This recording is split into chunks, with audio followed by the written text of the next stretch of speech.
01. 2026, it's the fourth year and day 325 since the full-scale invasion began. Welcome for the Daily Situation Report. In today's report, we see new Western arms deliveries and industrial decisions in favor of Ukraine. A contradictory Russian reality between improved equipment and extreme personnel shortages, as well as growing strategic and security risks due to Russia's behavior at home and abroad, and much more. We will approach territorial changes today. I spent so much time at the university that I only had 3 hours for the report and haven't checked all the geolocations yet, so that I can, as always, report the situation to you with a clear conscience. I put a lot of emphasis on quality here. I'm rechecking each geolocation myself instead of just using and publishing others' data, which takes time. Like I said, a report takes longer these days. I started with 2 to 3 hours per report, and now I'm at almost 5 on top of work and studies. And sometimes that just goes beyond the limits, like today, which is why I have to skip the most time-consuming part, the geolocations, this time. But nonetheless, there are still many interesting reports.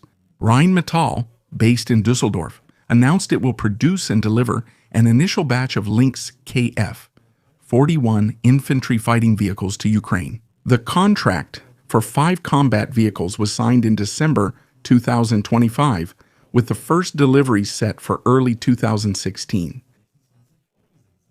The contract value is in the mid-double-digit million euro range and is being financed by the German federal government as part of its military support for Ukraine. The decision in favor of the Lynx was made after extensive system testing. That means it also had some competitors it had to go up against. And since it was chosen, it has at least already convinced on paper or in the initial demonstrations. In the future, we'll see how they perform in the field. The vehicles will have the 2-man turret. I touched on that topic in my video about the Boxer.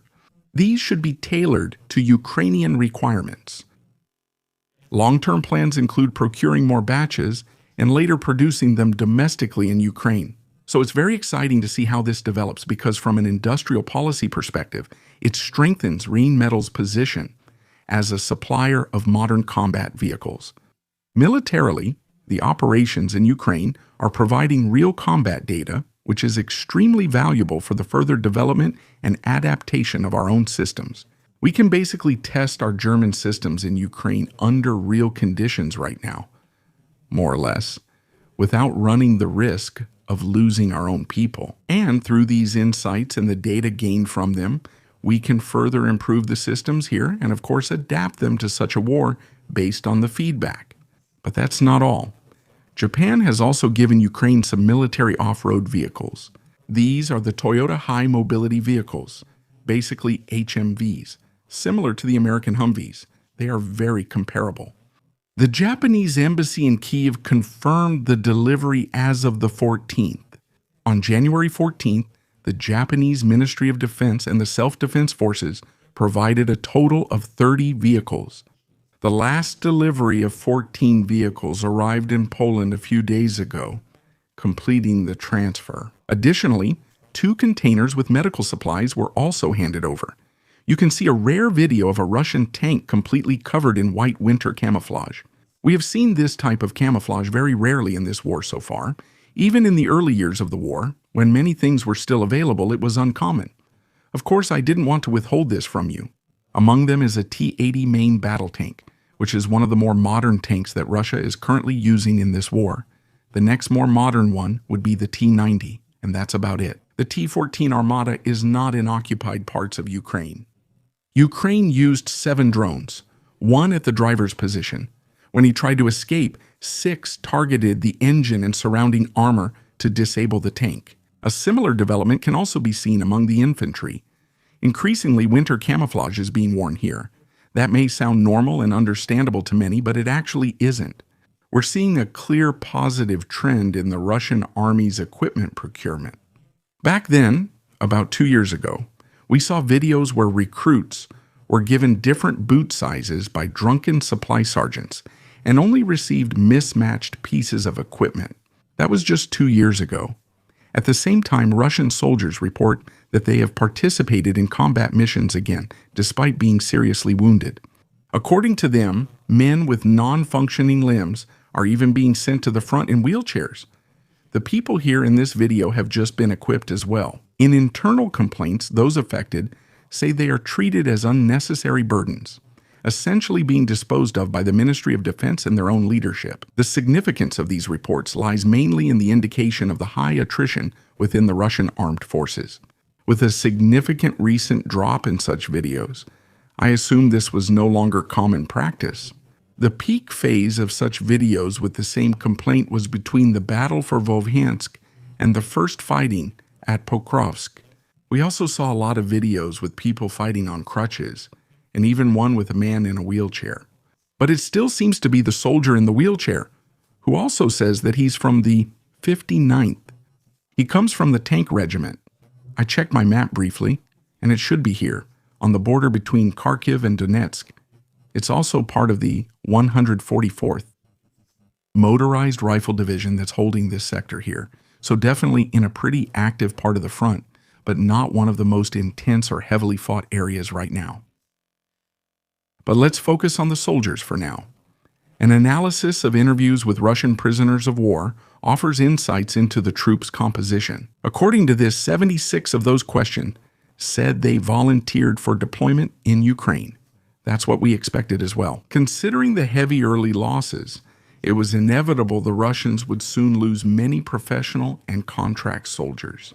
About 350,000 were partially mobilized, while the rest are mostly volunteers seeking the largest bonus payment. But that doesn't mean all contract or professional soldiers have been killed. Some units, like the 155th Marine Infantry Brigade, were hit especially hard. We remember all the attacks through an active minefield. It's assumed that about 2 to 3% of the entire brigade are forces that were there at the beginning of the invasion. The rest are all new soldiers. They were also sent on extremely foolish and costly attacks, which is the main negative example. Other units weren't affected as much. They kept the old personnel and sacrificed the new recruits. This happened with both the Russians and the Ukrainians. Let me remind you of the complaint. I can't remember exactly right now, so which one was it? It was one of those from the 50s or 60s that prioritized sending new recruits into battle, sparing core unit veterans from fighting. So, almost like an internal two-class society. Meanwhile, nearly 40 report having a criminal background, and about 7 are not Russian citizens. This number is significant because it puts the public Russian narrative into perspective. Voluntariness, as Russia often claims, is frequently tied to economic pressure, alternatives to prison, or limited prospects. The high proportion of people with criminal records indicates that the war is being deliberately used to mobilize marginalized groups in society and to politically cushion losses. We've seen this in past years of the war, especially with the Wagner Group. However, the proportion of foreign fighters shows Russia still relies on irregular recruitment to offset frontline personnel shortages. Regardless of the reasons, if the Kremlin can mobilize enough people, the war will last longer. And as it looks, the Kremlin is able to mobilize enough so that they cannot be significantly pushed back, on the map at least.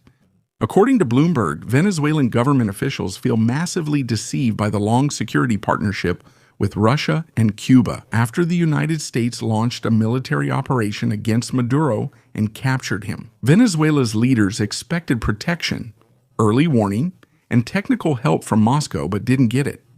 A similar situation happened in Syria. Russian air defense systems like the S-300 and Buk M2 reportedly did not function effectively without sufficient technical support. Significant failures in cyber defense also helped cause power outages in Caracas. This has greatly damaged trust in the alliance with Russia and Cuba. Maduro's successor, Delcy Rodriguez, is reportedly facing the question of expanding cooperation with Washington, as the previous partners have not really been helpful in practice. At the same time, in Russia, current relations with the United States are considered more important than in Caracas, and in Moscow, the capture of Maduro would be considered unpleasant, but not seen as a catastrophe. Russian military equipment has again been found at the Zaporizhzhia nuclear power plant. Aerial footage reveals Russian troops are using the power plant grounds to store and gather armored and transport vehicles. In this video, the locations of the vehicles are briefly shown again at the end to indicate exactly where they are situated on the grounds. This greatly raises the risk for the facility and nearby residents because the plant is used as a shield. You can now securely store military equipment here or meet and consult with ease. You could interrogate people and set up a command post here without fear of attack, which they've likely done for a long time. This means the power plant is being used to secure military presence, which could seriously impact nuclear safety. Thank you to all subscribers, channel members, and the Algo crew, especially Lieutenant Colonel Renica, Robert Ziller, Dietrich, Freddy, and Meyerhofer. Subscribe, like, comment, and see you in the next report. Subtitles bei Zweites. Deutsches Fernsehen 2020.